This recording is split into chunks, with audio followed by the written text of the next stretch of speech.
सर्वप्रथम सगळ्यांना नमस्कार.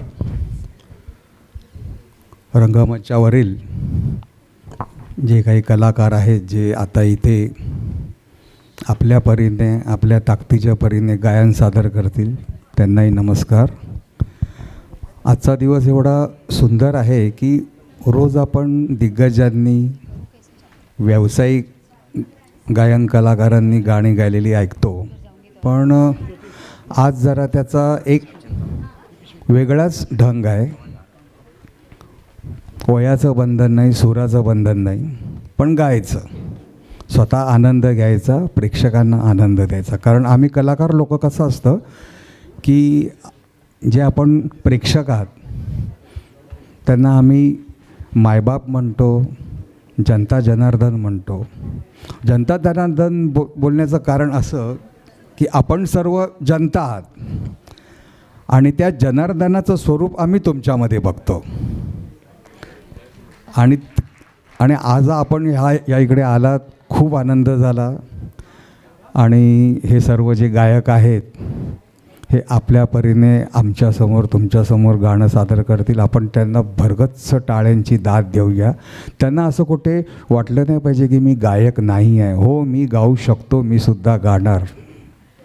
आणि लक्ष्मी टोनचा सर्व परिवार, माननीय श्री यशवंत शिर्के साहेब, खूप खूप धन्यवाद की आपण मला आज बोलवलं. आणि मला बोलवण्यापेक्षा आपण जे आज जो सोहळा इथे निर्माण केलात, न कलाकारांचा, जे आज कलाकार झालेत, त्याबद्दल आपल्याला खूप खूप धन्यवाद. नमस्कार. सरांसाठी मला म्हणावंसं वाटतंय, दिवे सोडतो प्रवाही तुमचं उजळ आकाश.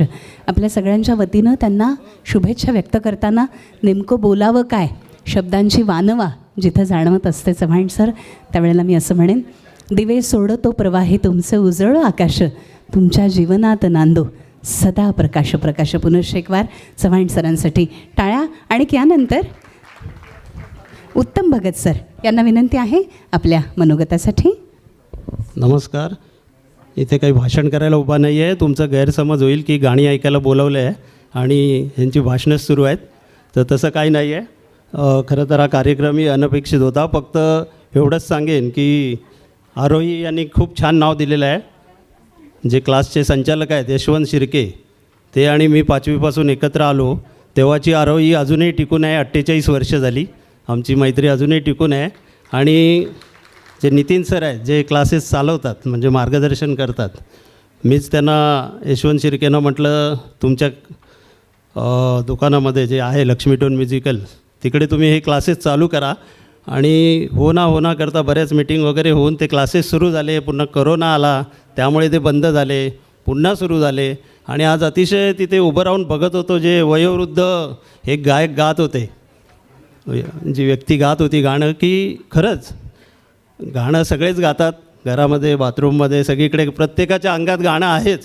परंतु त्यांना व्यासपीठावर आणण्यासाठी जी एक आत्मविश्वास त्यांच्यात निर्माण करायला पाहिजे, तो हे दोघं जर करतायत, यशवंत आणि नितीन, त्याबद्दल खरोखरच अतिशय चांगलं वाटलं. की गाणारे बरेच आहेत, पण ज्यांना गाणं येत नाही, गातात, त्यांना गायला लावणं हे खरं कसं आहे. आणि ते दोघं करतायत. त्यातच माझी बायको देखील आहे, जी घरातच गाणं गुणगुणायची. त्यांना म्हटलं जा तू क्लासला, फी मी भरतो पाहिजे तर. पण आज ती पण गाणार आहे, तर ती कशी गाते वगैरे काय तुम्हीच ठरवा. खरोखरच खूप चांगला उपक्रम आहे आणि त्यांना शुभेच्छा देतो. आणि मी फायर ब्रिगेड ऑफिसर आहे, यांनी सांगितलं, त्यामुळे एवढी लोकं जमल्यावर आम्ही संधी सोडत नाहीत. जनजागृती करणे हा देखील आमचं एक काम असतं.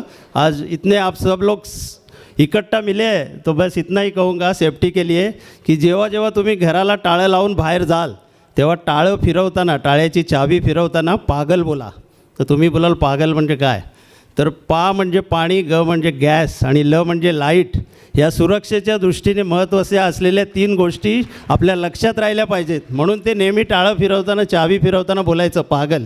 विसरलो तर लगेच आत जायचं आहे, पटापट बंद करायचं, पुन्हा निश्चिंतपणाने टाळं लावून निघून जायचं आहे. धन्यवाद. Thank you sir.